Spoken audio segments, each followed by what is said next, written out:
So today, chapter 2 of Authentic Manhood is about creating and cultivating. And the fact that, chapter 1 should have been a huge wake-up call for all of us. But here in chapter 2, we're talking about how God designed man to create and cultivate. And he modeled it in his leadership. Right? So think about it. In Genesis 1:1, God created the heavens and the earth. Earth was formless and empty. Darkness was over the surface of the deep, and the Spirit of God was hovering over the waters. And the rest of that chapter, God talks about creating. Created the livestock. He created all the living creatures that fly through the air.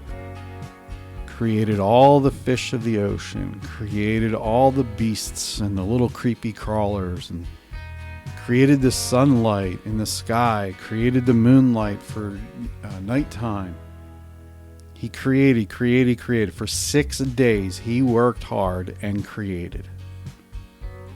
And then on the 7th day, he rested and called it good. So he took some time to take a break. Now, the interesting thing about this is, do you think that's where God left it? Do you think he just said, oh, I've created all of this. I'm just going to sit on my lounge chair. I'm just going to hang out. I'm going to lay on the hammock. I'm going to enjoy everything I've created. No, he took 1 day off. 1 day to reset, look back and say, this is good. But then he continues on and he follows through. He cultivates it. He puts somebody in charge to maintain it. So in chapter 2 of Genesis, he brought rivers up, he planted a garden, and then he put Adam and Eve in the garden to work the garden. So cultivating. And he would come down and talk to Adam and Eve to make sure everything was good. You know, God intended man to be like him.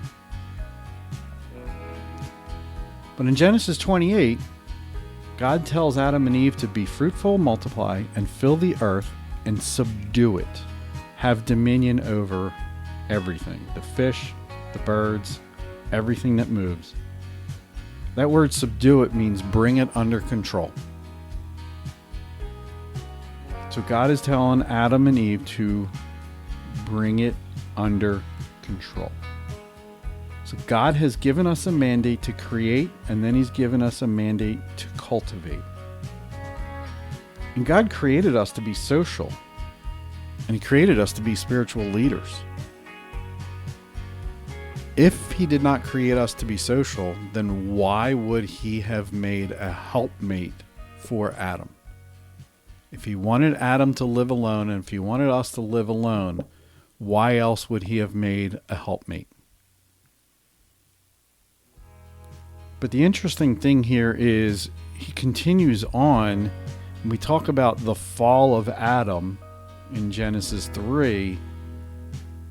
You know, when men don't lead, chaos follows. And so we see how Adam failed in the areas of creating and cultivating. You know, in Genesis 3:6, when the woman saw that the tree was good for food and that it was a delight to the eyes, she took it and ate it and gave some to her husband who was there, and he ate it. Now, there's two things we're missing here. First off, as a kid, I grew up in the church, grew up reading that, hearing it. I thought he was somewhere else, and he came along.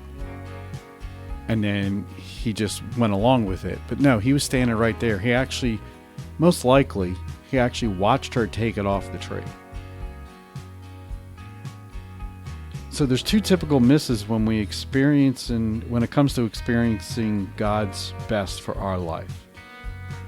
One, this talks about the way of the fruit in Genesis 3:6, thinking that something is better than following God.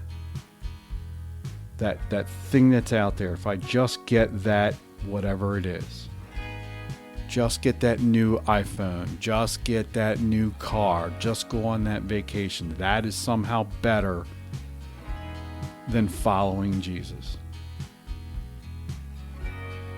And then this also goes on to talk about the way of the fig leaves. Those who try to cover themselves with good behavior and try to, quote, perform their way into God's favor. You know, the gift of salvation is a gift. It's freely given, and it should be freely accepted. But you're not a circus monkey.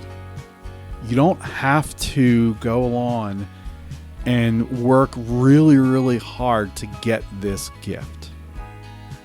It says all throughout the New Testament that this gift, it's a true gift.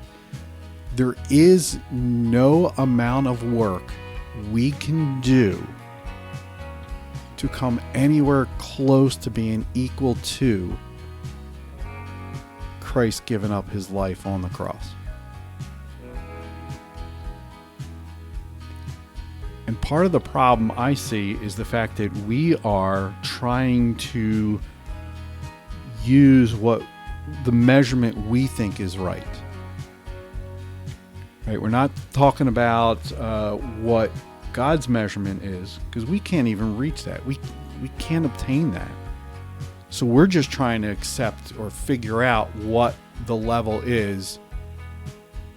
And if you go by that standard, your level might be different than my level, might be different than somebody else's level.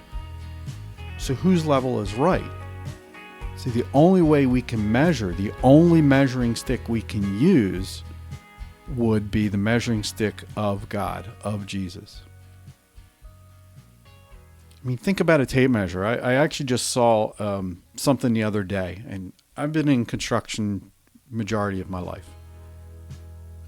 And it's interesting that I was always told as a kid, whenever you're building something, whenever you're making a project, you start with whatever measuring tool you're using, whether it's a 16-foot roll, a 30-foot roll, whatever it is, and you use that through as much of the project as possible. So if you're framing a house, you're going to try and use that one device the whole time. And the reason for that is because each device could be off a little bit. I saw a video the other day of one of the major manufacturers, and the guy showed the same manufacturer, just different sizes, meaning one was 12 feet, one was 16 foot long. And he pulled them out and set them side by side, and they were off almost a quarter of an inch from each other. Same manufacturer, same manufacturing process, still cut on the same, it's still printed the same, it looks the same, other than one is a little bit longer, a couple feet longer. But it's a quarter inch off. Now, in framing, you know, you're building the outside of the house, all the studs and stuff like that. It's not as big of a deal. A quarter inch across the whole thing. But if you're trying to do trim work, finish work, if you're trying to do door frames and stuff that needs to fit correctly, that quarter inch is huge. I mean, sometimes if you're off a blade width of a saw blade, it makes a huge difference. And so we need to make sure we're measuring up. We're using the measuring stick of God, not our own measuring stick. And God cared for Adam and Eve despite their sins. God cares for us despite our sins. We failed. But God has made a provision for us through Jesus to be able to get into heaven. Jesus not only models masculinity, but he also enables us to live it out ourselves. So just like Adam and Eve are all sinners, sin is an offense to a perfect and holy God. Again, it's the measuring stick. We may think the, quote, little white lie is okay, but we're measuring it against what we think is right, not what God thinks is right, or actually what God says is right. And it's only by placing our trust in Jesus that we can have salvation, as well as the power that fuels the authentic manhood we're talking about in this series.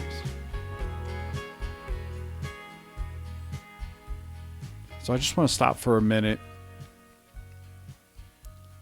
and let you guys think about that for a quick second here before I move on.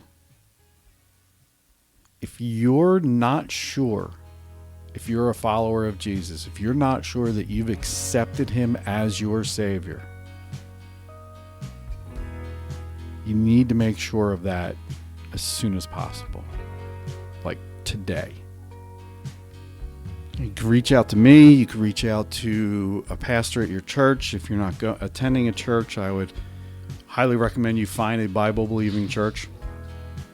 So in moving on, we're talking about misunderstanding what manhood is. And, the men who choose the way of the fruit today become lazy, childish consumers. We become totally obsessed with cheap thrills. 1 Corinthians 15:45 tells us that our model, Jesus, is a life-giving spirit. Men who choose the way of the fig leaves become cowards and critics.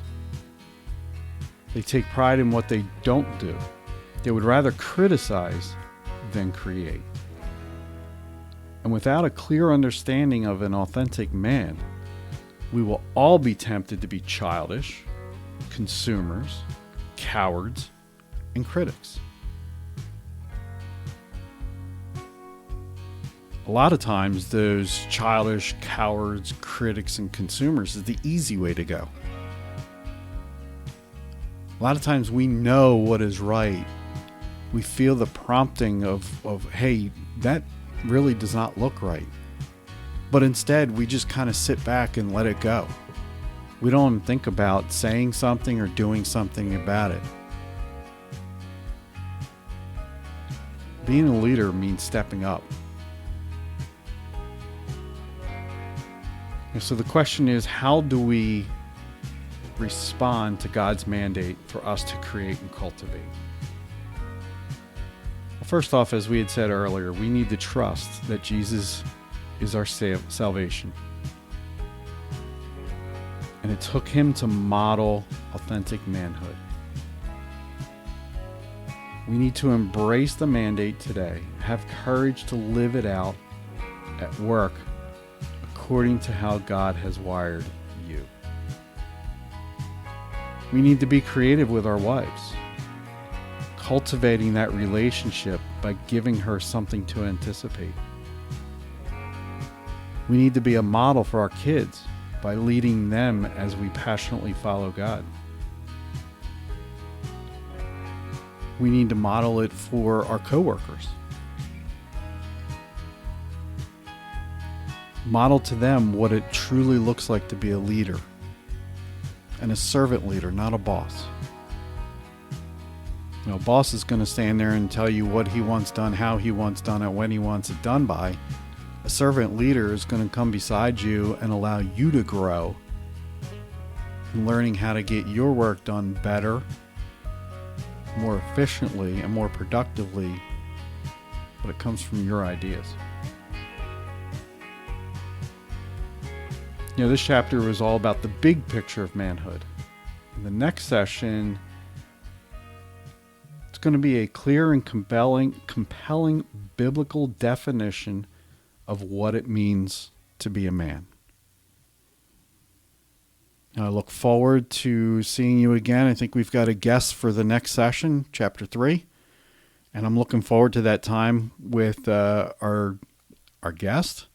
If you guys have any questions, please feel free to reach out.